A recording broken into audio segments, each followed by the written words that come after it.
about the archaeological resources that might be affected if they start. Presumably that all of that has been moved, but the great haste with which this decision happened.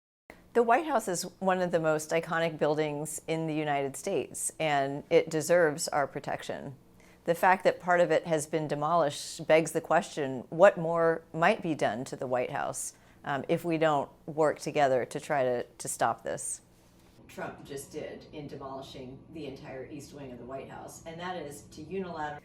No other president has done what President Trump just did in demolishing the entire East Wing of the White House, and that is to unilaterally take action in violation of mandates that should require him to go through processes before he acts.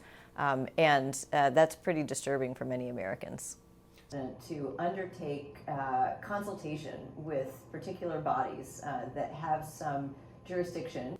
So some federal laws do require the president to undertake consultation with particular bodies that have some jurisdiction, at a minimum in an advising capacity over what happens at the White House. We've also heard from some members of Congress who have said that President Trump needed congressional authorization, and how that plays out between Congress and the White House in the coming days and weeks, we'll see.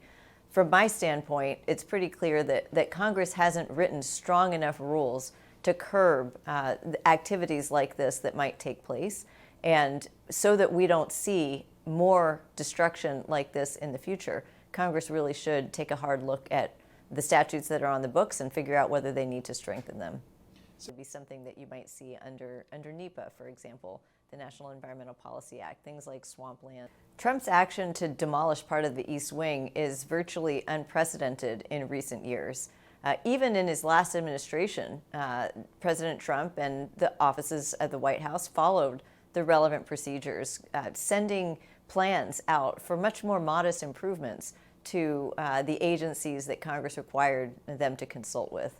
We don't see that happening here, and I do think in the second Trump term, you are seeing a much more wanton disregard for laws and policies that are in place, in addition to the norms that presidents for several centuries have upheld.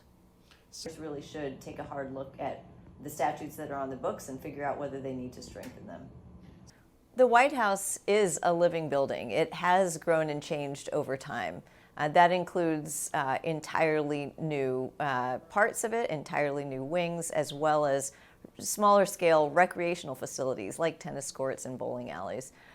In modern times, in recent years, during the time when there has been increased congressional oversight as to what happens within the federal government and when federal agencies take action, we have not really seen this kind of unilateral action from the president on a scale like this at the White House. But has the kind of large-scale structural change that we're seeing here, and in addition of... Unfortunately, we've seen, as an architect, I might say, a lack of aesthetic judgment from this administration. The additions to the interior of the White House, to the Oval Office, the gilding, much of that is truly inconsistent with the historic nature of the building, and I would argue with American values. So I'm not holding my breath that the design of this new ballroom will be perfectly compatible with the White House that's already there. At a minimum, it will be of a scale that is probably that would probably be seen by many to be inappropriate. Allow for President Trump to continue to take these kinds of unilateral actions on the White House. They attack him for everything he does. It doesn't matter what it is. This whole dust-up about the White House, just by way of quick review, because I'm an amateur historian, you'll understand, the White House has been renovated many times over the years, you understand. I mean, it was built between 1792 and 1800, right? The British burned it down practically in 1814, and then they rebuilt it in the early 1820s. And ever since, like, we've had many presidents renovate and add things to the White House. Teddy Roosevelt built the whole West Wing.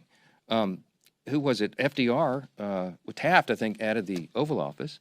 FDR made additions. I mean, Truman put ripped everything up to put a bowling alley in. FDR had added the swimming pool, I think. Barack Obama added a basketball court. President Trump's going to add the greatest improvement to the White House in the history of the building since it was originally constructed in 1800.